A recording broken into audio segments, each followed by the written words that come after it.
Hello friends. So UPSC prelims is now totally over, and nowadays I am hoping that you all are doing your maths preparation irrespective of results, और जो होना भी चाहिए. तो यार आज हम थोड़ा डिस्कस करेंगे मेरे प्रीलिम्स के रिजल्ट के बारे में.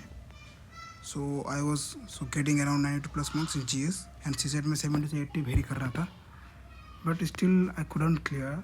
तो आज वही देखेंगे द रीजन्स क्या हो सकता है, और उसके बाद वे फॉरवर्ड देखेंगे जो if you are giving next year prelims examination, तो वो आपको हेल्प करेगा ये वीडियो के जो कुछ एसेंस होगा. ठीक है, वही that is the objective of this video.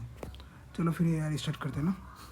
तो यू नो दैट 16 जून को प्रीलिम्स हुआ था एंड 1 जुलाई को रिजल्ट आया था. तो मैंने जीएस के बिजनेस का एंड जीएस का आंसर की मिलाया था. तो उसमें I was getting around 92 plus marks. हमारे सीसेट में मैंने ओनली एस का मिलाया था बिकॉज वो पहले आया था और नेक्स्ट एस का थोड़ा बाद में, तो मैंने 2 का मिलाया था. तो ओनली एस में मेरा 70 प्लस आ रहा था एंड नेक्स्ट एस के अकॉर्डिंग 80 प्लस आ रहा था. तो आई वॉज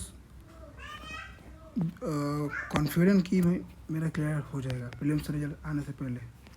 तो I started mains preparation after 1 or 2 days taking rest. चलो तो हो गया, बट 1 जुलाई को रिजल्ट आया यू नो. तो उसमें फाइनली मेरा क्लियर नहीं हुआ.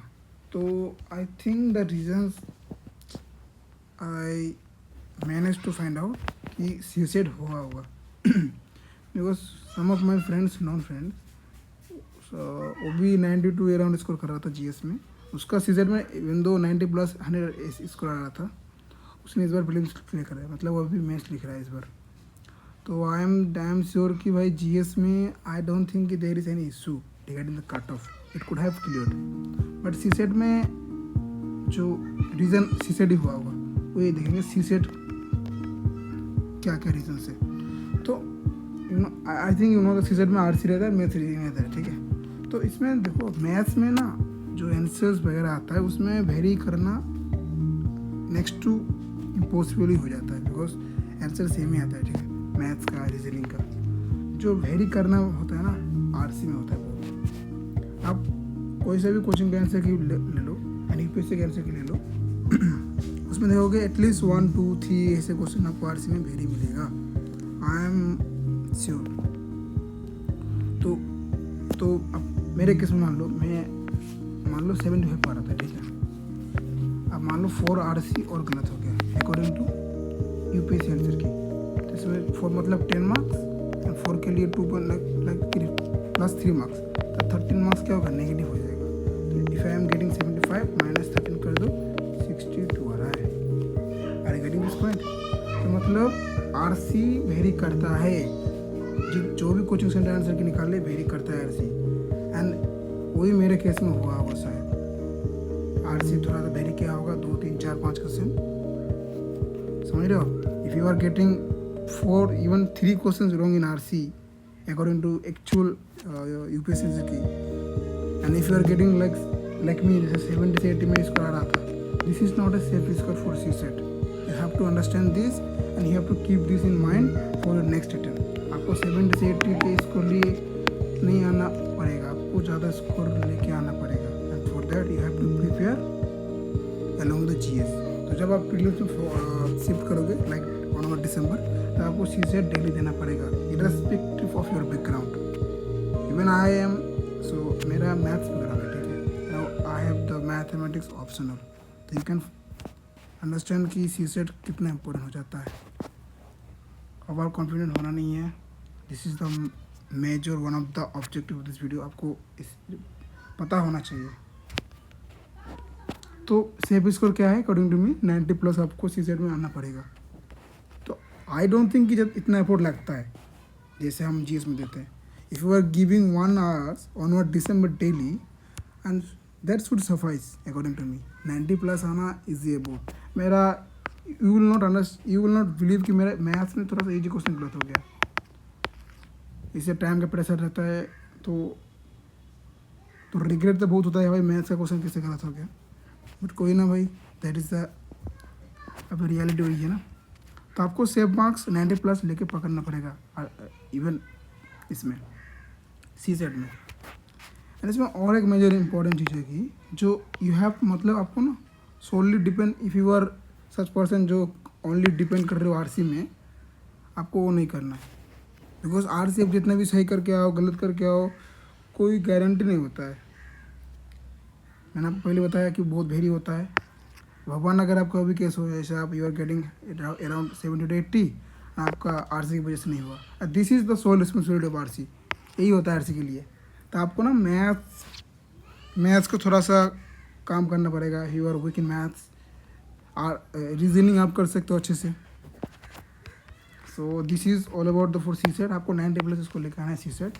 तो if you are getting 90 plus in CSAT जिसमें ठीक ठाक स्कोर आ रहा है तो यू कैन बी मतलब कॉन्फिडेंट हो सकते हो कि हाँ मैं क्लियर कर रहा हूँ। Otherwise there is situation like me that if you are मतलब वही स्कोर आ रहा है तो आपको कुछ कह ही नहीं सकते। तो आप जीएस में आते हैं ना, जो 2023 वाला प्रीलिम्स हुआ था उसमें थोड़ा सा ज़्यादा वेरी कर रहा था, आपको पता ही होगा।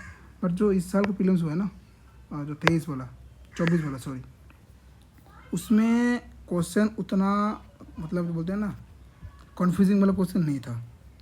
If you see the questions you will understand कि इतना वेरी भी नहीं उतना होगा।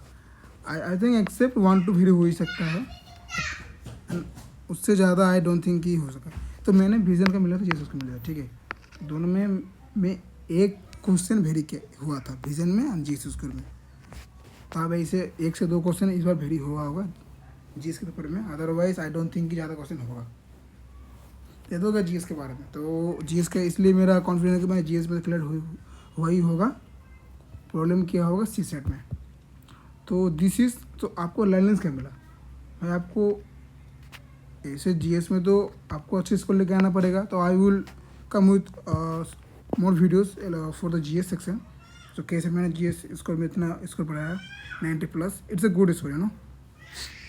अब मैं उसका रिगार्डिंग कोई स्ट्रेटजी भी मतलब जो मैंने किया है ना आपको on the coming days I will share.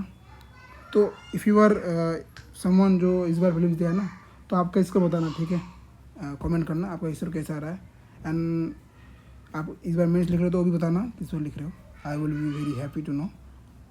तो दिस इज द तो आपको इफ़ यू आर 2025 में दे रहे हो ना, तो आपको सी सेट में बता दिया आपको 90 प्लस। आरसी में डिपेंड नहीं होना है। जीएस में मैं वीडियो लेकर आऊँगा, ठीक है। तो थोड़ा सा जो मैंने किया वही बता सकता हूँ, because I am not so super teacher, right. आपको मैं पूरा स्टडी बताऊँगा भाई ऐसे कैसे करो। सो जो वो सबको पता है क्या करना पड़ता है। तो मैं बताऊँगा मैंने क्या किया, ठीक है, इसको आने के लिए। तो जीएस के में यही हो गया। आपको आरसी में डिपेंड नहीं होना है, तो है थोड़ा सा वही बात है सी सेट में। और आपको कोई डाउट हो इसके रिगार्डिंग, कोई स्ट्रेटजी, कुछ ऑप्शन मतलब कोई फॉरवर्ड के रिगार्डिंग, तो मुझे कमेंट कर सकते हो, ठीक है। तो अभी देखते हैं ना व्हाट नेक्स्ट।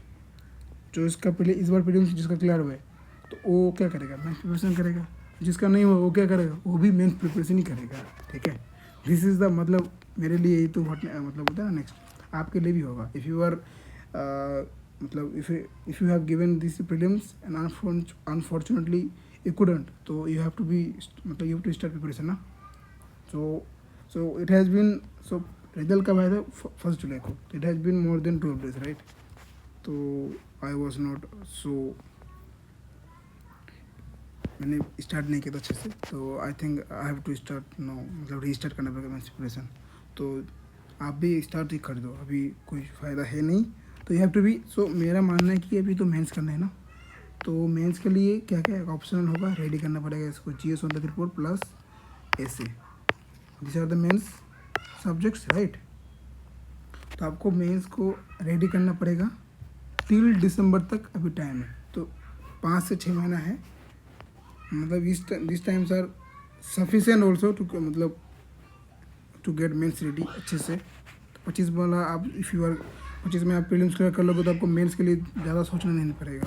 तो दिसंबर तक आपको यही बात है, ऑप्शन रेडी कर लो, जीएस 1 2 3 4 अच्छे से कर लो। Answer writing skill, okay, this is most important thing that you have to inculcate. Skill बात यही है कि आपको एक दिन में नहीं होगा ना, तो आपको आराम से करना पड़ेगा। ऐसे होगा if you have enroll in any program तो वो सही है। अदरवाइज आप इधर उधर से there are lots of videos जहाँ से फ्री लैप कर सकते हो, आप कर ही सकते हो मेंस का। तो मैं ही कर रहा हूँ वही वाला चीज़। तो ऑप्शनल मेरा तो मैथमेटिक्स मैंने बताया आपको, मेरा ऑप्शनल ना प्रीलिम्स से पहले रेडी हो गया था। तो अभी मैथमेटिक्स में रिवीजन प्रैक्टिस ज़्यादा होता है, करना पड़ता है, वही करेंगे ऑप्शनल के लिए। ऐसे भी थोड़ा ये बात है। तो मेरा टारगेट है कि दिसंबर तक, 24 के दिसंबर तक पूरा मेंस अच्छे से रेडी हो जाए। तो आप भी ये टारगेट रखो, दिसंबर तक आप मेंस करो, उसके बाद आपको प्रीलिम्स में शिफ्ट ओवर होना ही पड़ेगा, there is no other option. तो भाई यही था, ठीक है, आज का वीडियो। आपको क्या क्या मतलब, if you want to know more others thing then you can comment कर सकते हो, I will be happy to reply. Okay, ये बात है। चलो फिर, बाय बाय।